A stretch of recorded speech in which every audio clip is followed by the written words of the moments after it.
Hope you guys are doing well.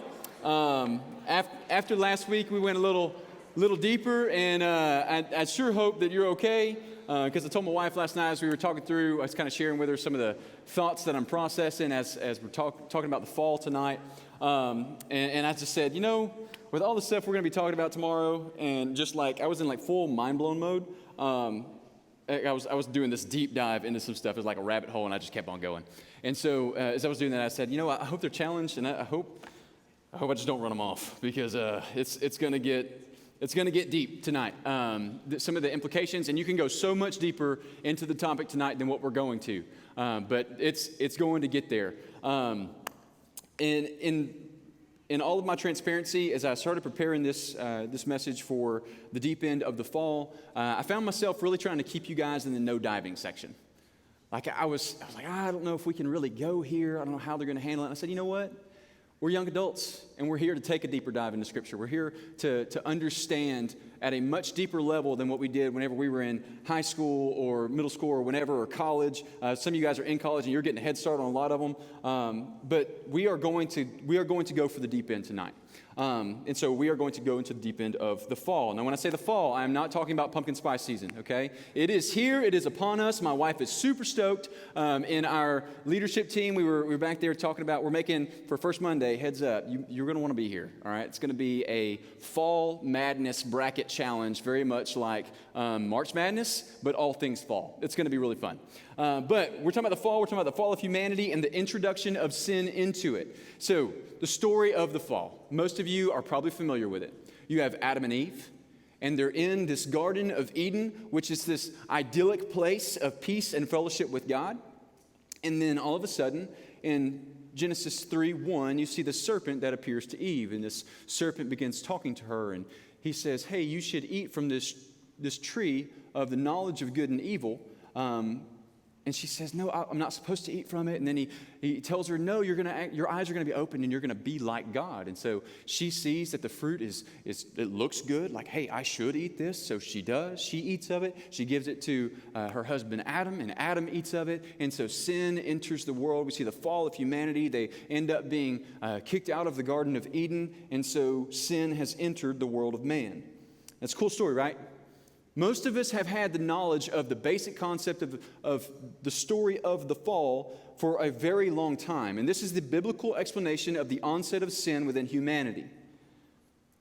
Now, as we approach this, I want to ask you, have you ever taken a dive into some water that you were like, oh yeah, I'm going to swim down, I'm going to touch bottom real quick. And then you start swimming, and you're like, I can't touch the bottom.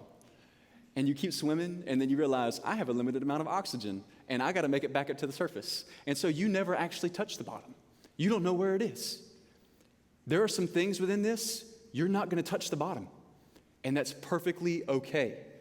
With this topic, you can dive into some places as deep as you want, and there will be some answers that are non-existent. And you might think that means that the Bible falls short. That if the Bible doesn't answer my question on this, then the Bible has fallen short. When in reality, you are trying to ask questions that God apparently didn't think that you needed to know the answer to. There are some of these things that are going to be very much dependent on faith. Christianity is a faith, and we're going to get to that at the very end of tonight, where you see, some of this, you have to just step out in faith, but you have to do that with any worldview, with anything that you approach. There are going to be some things that it's tough to reconcile, and maybe you can't find the answer. But here, it's not that God has fallen short in His Word. It's that maybe you're not reading the text the way that it's supposed to be read. And as you get into the deep parts where you can't find the answer, you need to understand that whenever you're there in the deep and you're swimming around, you've got to stop and appreciate just how vast God is. It's not about the fact that you can't touch the bottom. You're so worried about yourself and your own answers. Realize this is to show you that He is so much bigger than you thought. That's a tough concept for some of us to latch onto, that we're going to have to really step out in faith, and we're going to have things that we don't have the answer to. The more intellectually driven you are, the more angst you're probably going to have with that. But it's okay. You've got to get over the fact that you might not be able to find an answer.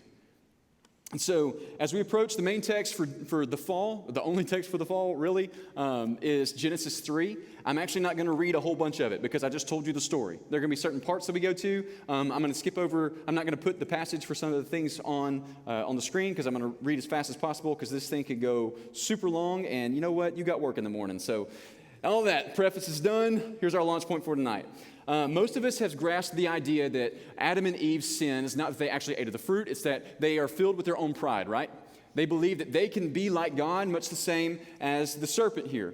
And so they weren't possessed before they sinned. It wasn't like this demonic force overcame them and now they had no option. They sinned. They chose to sin out of their own desire. Genesis 3:6, when the woman saw the tree was good for food and that it was a delight to the eyes and the tree was desirable to make one wise, she took from its fruit and ate. Why did she eat? Because she wanted to. She chose to eat the fruit. And so what is the natural implication of this? It's that there has to be some kind of free will within humanity for sin to ever come into existence. She is not forced to take from this fruit. No matter where you fall on a soteriological spectrum, whether you're on the Calvinist or whether you're on the Arminian side, or if you have no idea what I'm talking about and you're going to find out about those things in a few years, you get really, really mad. No matter where you are on this, free will has to exist. Without free will, sin cannot come into the picture. And so here you have the element of free will, and it has to be present for Adam and Eve to sin, as well as for the sin at another time that we're talking about here in about 2 seconds. But Adam and Eve sin out of their own desire. They want the fruit. They want to be like God. And we say this is the first sin, right? If you say this is the first sin, you're wrong. This is not the first sin. This is the first human sin. But this is not the first sin. If there was not other sin before this, how is the serpent able to deceive? Where did this deceit and evil come from that's now present within the garden? And so that, if you like, what? You feel that? That's the water getting a little bit deeper, okay? We're swimming out. All right, we're about to have to take a plunge down. And so the first sin, biblically, is Satan's sin, when Satan falls. Now, before we look at the passage that talks about the fall, we have to ask this question: who is Satan? A lot of tonight, we're going to talk about evil and its origins, all right? So we're talking about the fall of humanity. We're going to understand a little bit more of all of evil in a context and how it's here in the garden. So who is Satan? Some people say Satan is Lucifer. Lucifer is a name that is used one time in Scripture. It is actually a Latin word that we keep in the English translation, and we treat it as a name when actually in Hebrew, the word is Hillel. There's going to be a lot of Hebrew tonight, and I'm not one of those people, or at least I used to not be one of those people who was like, hey, word study. But the more that I dive into these deep topics, I'm like, man, word study is great. So we're all going to sign up for a Hebrew class together. I'm going to find someone. They're going to come teach us for a while. It's going to be great. You're going to be bilingual at the end of it. Put it on your job description. It's going to be great. Okay, so Hillel, which means shining one. And so Lucifer is only used one time, but you know what word is used a lot? It's actually a term, it's not a word. It's found immediately in Job, in the first chapter. When you approach it, Job is the oldest book of the Bible, fun fact. And so in the book of Job, you immediately get introduced to this character whose name is Hasatan, which means the adversary. We use Satan as a proper name, and it does refer to an individual. The ha is it's like the. And so we do refer to him as Satan, but it just means the adversary. Another name that you hear him go by is the devil, which is a Greek word that means the slanderer. And so you have these terms, and it's really descriptors of this entity. And so this adversary, this slanderer, who is he? Where did he come from? And most importantly for tonight, how in the world did he get in the garden? How is this adversary, this slanderer, how is he actually in the garden, this place that God made good? So this is the question: how did evil get into God's good creation? Whenever you're talking about deeper topics, some of you have probably thought about this and you've probably gotten some kind of answer. We're going to dive a little bit deeper into those answers because these are the type of questions that young adults are going to ask. Why do young adults leave the faith? Because they start asking questions that people that they look up to, they have no idea how to answer them. And so they think you're shallow, you don't know, there's no possibility, and they run. So how does evil get into God's good creation? And so for this, we're going to go to Ezekiel 28 to get some answers. In the chapter, of Ezekiel 28, there's a lamentation of this guy named the king of Tyre. And so this king of Tyre, as you're reading, it's addressed to him, but you start to read and you go, this is not written to a human. No possible way. It has to be someone or something other than this king. And there's two takes. One is the name King of Tyre is used as symbolism for Satan. For the rest of the night, I'm not going to say Hasatan, okay? I'm not going to do that to you guys. I'm just going to say Satan, we're going to roll with it. And so that it's symbolism for him. Tyre was is a city, Phoenician, so, I'm geography teacher coming out, skipping that. So Tyre used to be like partners with Israel. All the cedar that they needed for the building of the temple, it came from Tyre. And so whenever you're looking at this, it's like Tyre was a partner with Israel, God's chosen people, and then they completely disowned, they went their own way, they tried to usurp Israel's authority. Much the same as you have this Hasatan, Satan. I said I wasn't going to do it, and I did it. I'm so sorry. And so you have Satan, who is like this with God in the beginning, and then he goes his own way. So there's the possibility that it's symbolism. The other idea is that Satan is the evil force behind what the king of Tyre is doing in his actions. And so it's addressed to the king, but it's really spoken to Satan. So where are my Lord of the Rings fans out there? Been watching Rings of Power? Oh yeah, let's go. You need to. So in Lord of the Rings, there's a point in the second movie, The Two Towers, where Gandalf goes up and he's talking to King Theoden, but King Theoden is actually kind of possessed and controlled by a guy named Saruman. So it's like Gandalf's talking to the king, but he's really addressing Saruman. And whenever you watch the movie, you understand that. And so hopefully for all of my nerds out there like me, that helps you go, oh, he's talking to a king, but he's really talking to. And so, yeah, there we go. But either way, Ezekiel 28 is about Satan. That's a long way to say that, right? You're welcome. Okay, so Ezekiel 28, let's read it. Son of man, take up a lamentation over the king of Tyre and say to him, thus says the Lord God, you had the seal of perfection, full of wisdom and perfect in beauty. You were in Eden, the garden of God. Every precious stone was your covering, the ruby, the topaz, and the diamond, the beryl, and the onyx, and the jasper, the lapis lazuli, the turquoise, and the emerald, and the gold. The workmanship of your settings and sockets was in you. On the day that you were created, they were prepared. This is God describing this being that he has created, and he's with him in the garden from the beginning. And he says, you are perfect. You are full of wisdom. You are beautiful. All of these jewels I made on the same day as you so that I could adorn you with them. That's how special this being is to God. He says, you were the anointed cherub who covers, and I placed you there. You were on the holy mountain of God. You walked in the midst of the stones of fire. You were blameless in your ways from the day you were created until unrighteousness was found in you. By the abundance of your trade, you were internally filled with violence, and you sinned. Therefore, I have cast you as profane from the mountain of God. And I have destroyed you, O covering cherub, from the midst of the stones of fire. Your heart was lifted up because of your beauty. You corrupted your wisdom by reasons of your splendor. I cast you to the ground. I put you before kings that they may see you. This is the fall of Satan. This is where you get the ideas of this most perfect creature. I'm sure most of you have probably heard that he was the most perfect, most beautiful of all God's created beings. And so you have this here. But who is he? Understand who he is in the beginning. He was the anointed cherub, is what the word says there. He was the most beautiful that God created, which is part of his sin. He was beautiful, wise, strong, powerful, and so because of that, he inflated his own ego and he coveted the position of God. His sin elevated him to be God, which is the sin of pride. So who is he? He is this anointed cherub of God. Secondly, where did he come from? In verse 13, it says, on the day you were created, which is a fundamental difference between Satan and God. There are some people who will try and tell you that Christianity is like this closet polytheistic religion because they say there's really two gods. You have this God of good who is Yahweh, and then you have this God of evil who is Satan, but that's not true. There's a fundamental difference between Satan and God. Satan is not infinite. He has a beginning. He is created by God. He is created through God. You look at the passage we looked at last week, he's created through Christ because all things were created through him, right? That's some stuff to wrap your brain around when you're talking about who is Satan. Jesus made him. That's a deep thing for you to understand. But this idea that it has to be polytheistic is based on the notion that anything of a spiritual realm would be infinite, which is not the case. Satan has a beginning, God does not. And what is interesting about this is that in the order of creation that you see in Genesis 1, at the beginning there is nothing.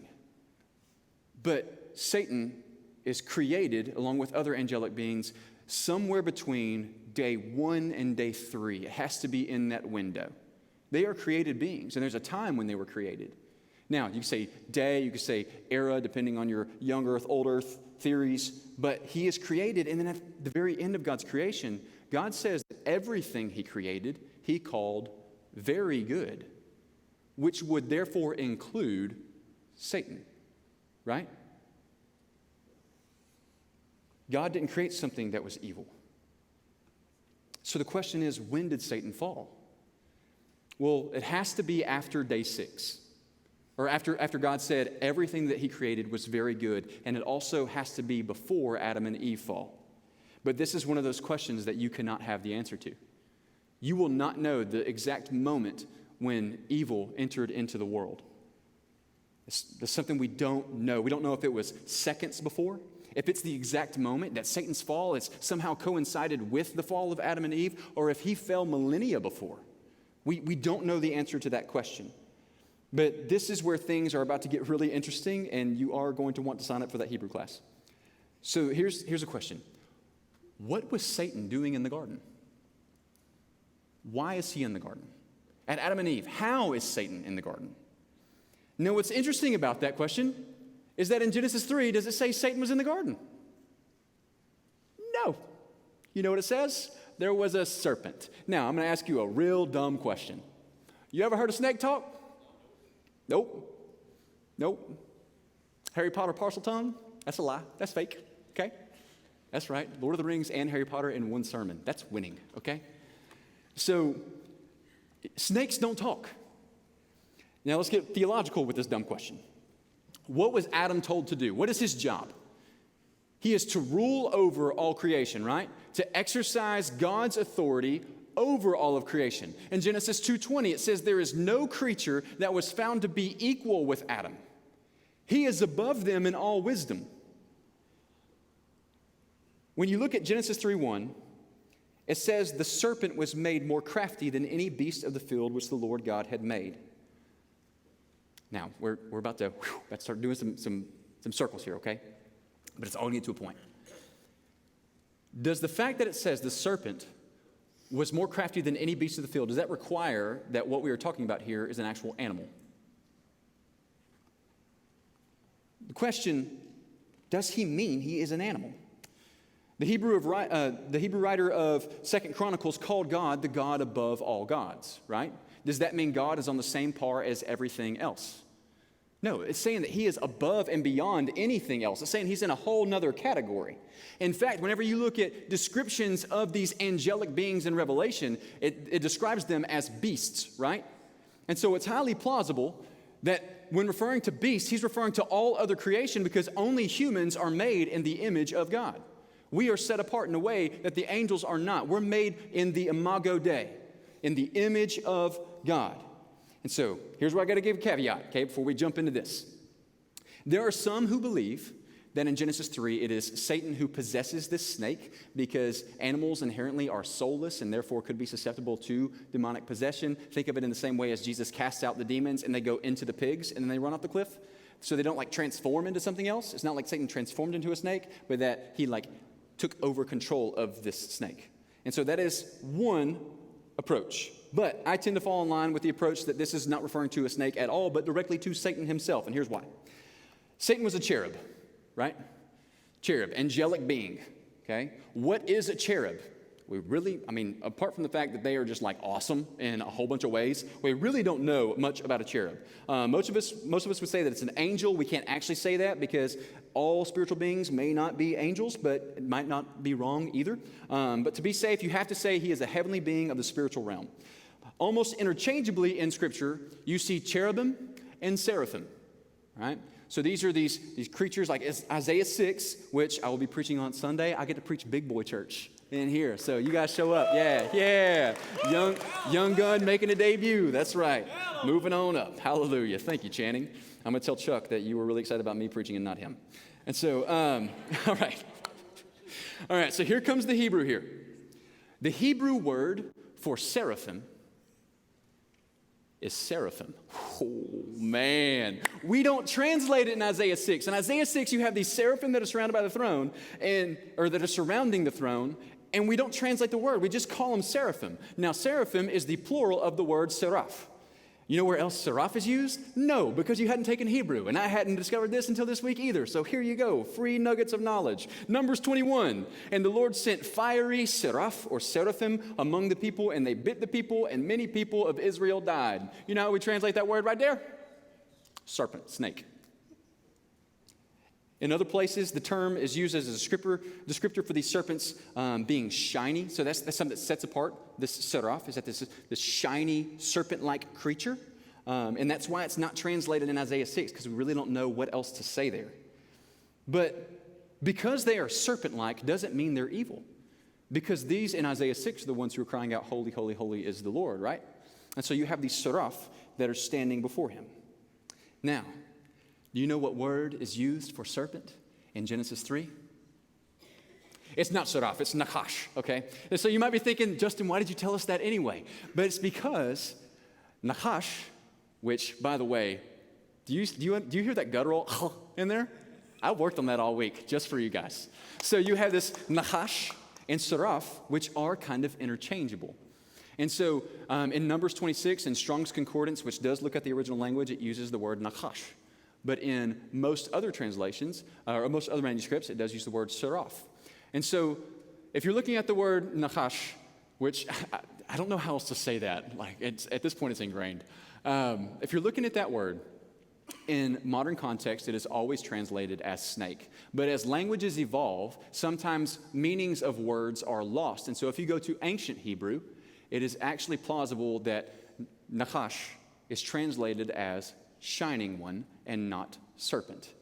And so if you put all of those pieces together, you have Lucifer, this Heliel, which is shining one. You have the seraph that surround God's throne, which are these shiny serpents. And then you have Nachash here in Genesis 3, which would also plausibly be shining one instead of serpent. And when you're looking at that, it starts, that view seems to put a lot of the pieces of the big questions together that we kind of, whenever you think of it as just a serpent, you go, how is all of this happening? But whenever you think about the fact that it is actually Satan there and not this possessor or anything like that, everything starts to make a little bit more sense. Because you think about Ezekiel 28, these statements in there. You were in Eden, the garden of God. You were the anointed cherub who covers, and I placed you there. You were on the holy mountain of God, which is where the tree of life was placed. And you sinned. Therefore, I have cast you as profane from the mountain of God, and I have destroyed you, O covering cherub, from the midst of the stones of fire.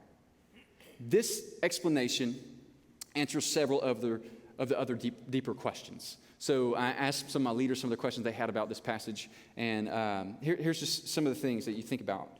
Why is Eve not alarmed at a talking snake? Right? If a snake came up to you and started talking, you'd probably shoot it immediately, okay?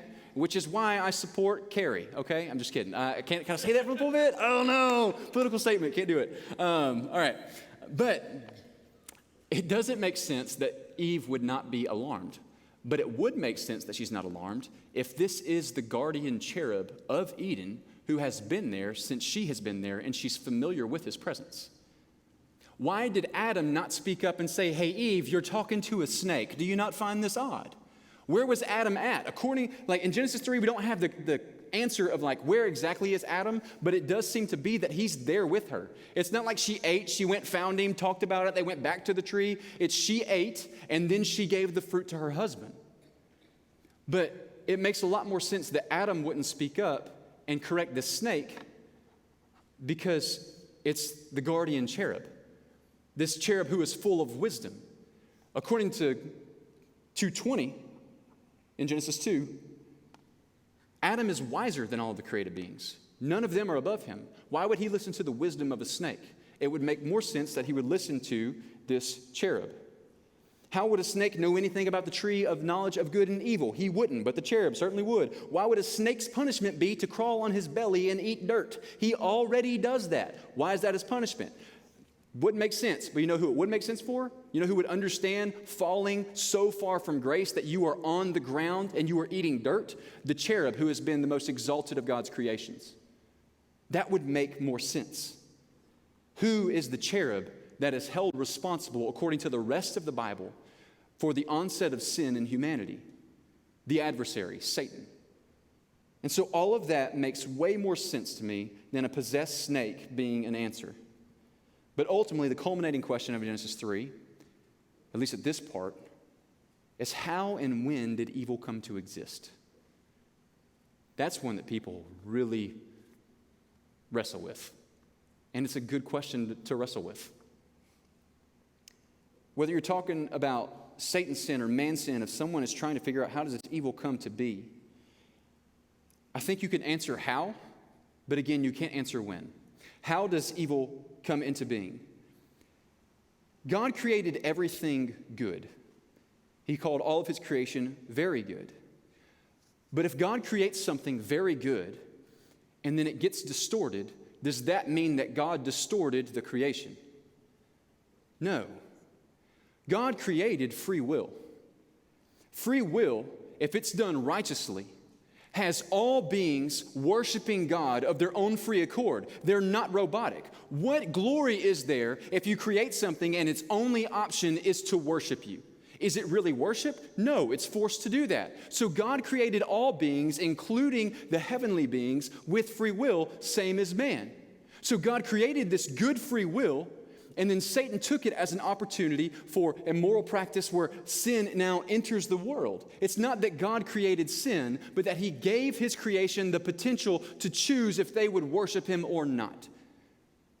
Now, there are a lot of deeper questions that you can dive into from that point that we do not have the opportunity. You might be asking the question, if God knew that sin was going to enter the world, why would he create Satan? If God knew that Adam and Eve would disobey him and eat of the tree, why did he put the tree within their grasp? Why didn't he keep it far from them? But again, that brings you back to a point where there is no other option but to worship God. There has to be free will in this. Satan corrupted what God had made good. In fact, God created Satan very good, created him perfect. Just look back to Ezekiel. But now there's the opportunity for him to choose something else. And so that's how how evil comes into the world. When, we don't know. It could have been seconds before, it could have been millennia before. We don't know the answer to that. But as you start wrestling with some of those deeper questions, that I'm going to tell you, if you are wrestling through deeper questions like that, you need small group community around you. You need some people who are going to be able to sit and seek out these answers, and they're going to talk with you, and they're going to encourage, and they're going to explore. And they're going to do all of that so that you become firm in your faith. But all of those questions that you might have lead you back to the question, what is the intention of Genesis? Why is this recorded this way? We established last week that Genesis is the opening of the Pentateuch, and it's a story that climaxes with the giving of God's law. So with that in mind, you have to understand two things about Genesis 3. First, Genesis 3 is not there to answer all of your questions. That's not why Moses wrote this. That's not why God commissioned Moses to write this, so that you, in this day and age, on September, whatever date it is in 2022, that you would ask this question and you would have the answer. That's not why God wrote that. You have questions. How did evil originate? When was Satan created? Why was he in the garden? Was it a real snake or not? That's not the intention. We approach this with a mindset of a 21st century reader. And we try to read it as American, English-speaking people who are so removed from this language, so removed from this culture. We superimpose the way that we reason on this text. This was written 5,500 years ago. We estimate that it's about 3,500 BC whenever Moses wrote the Pentateuch. He is writing to a completely different audience who communicated history in a completely different way. We cannot expect Moses to try and write things to how we would view them. He wrote them to the audience that he had in his immediate surrounding. They didn't write history the same way we do. They actually didn't write history chronologically in ancient Hebrew. They didn't write genealogies completely. They still wrote history, but they just wrote it differently than we do. We can't fault them for writing to an audience that would understand how they wrote it. So Genesis 3 and the rest of Scripture needs to be approached for what its intention actually is, which is the second thing here. Why did Moses write this? Because Genesis 3 is to show the sinfulness of man and his need of a redeemer. That's why this is written. There are so many questions that are kind of fun to talk about, really. They're interesting. But that's not the intention of the book. It's to show that we as humans, as God's prized creation that he loved, that he made in his image, that we have sin. And that sin has created this chasm between us and him. Genesis 3 shows that we were created for a much closer relationship with him, but we messed it up. And so how is this relationship going to be restored? Through Jesus Christ. And that's exactly what Romans 5 shows. Paul wrote this, "Therefore, just as through one man sin entered into the world, and death through sin, so death spread to all men because all sinned. For until the law, sin was in the world, but sin is not imputed when there is no law. Nevertheless, death reigned from Adam until Moses, even over those who had not sinned in the likeness of the offense of Adam, who is a type of him who was to come." Briefly, we talk about sin and the law and not being there. People sinned between Adam and Moses giving the law. It says they didn't sin in the same likeness because Adam was given an explicit command by God. Do not do this. He got one command and he couldn't do the one thing that God said, don't do this. Okay? Some of you guys were like that for your parents. I asked you one thing and you still messed it up. And so here it's saying that there is still sin because if you look through Genesis, the fall, you go to the Tower of Babel, all those things, we seek after our own gods. In the story, you see people, they pursue sex, power, money. All of these are just distortions of God's creation. And so the text continues. But the free gift is not like the transgression. For if by the transgression of the one the many died, much more did the grace of God and the gift by the grace of the one man, Jesus Christ, abound to the many. The gift is not like that which came through the one who sinned. For on the one hand, the judgment arose from one transgression, resulting in condemnation. But on the other hand, the free gift arose from many transgressions, resulting in justification. All of these people transgressed the law by killing Jesus. All of these transgressions result in your justification. For if by the transgression of the one death reigned through the one, much more those who receive the abundance of grace and the gift of righteousness will reign in life through the one, Jesus Christ.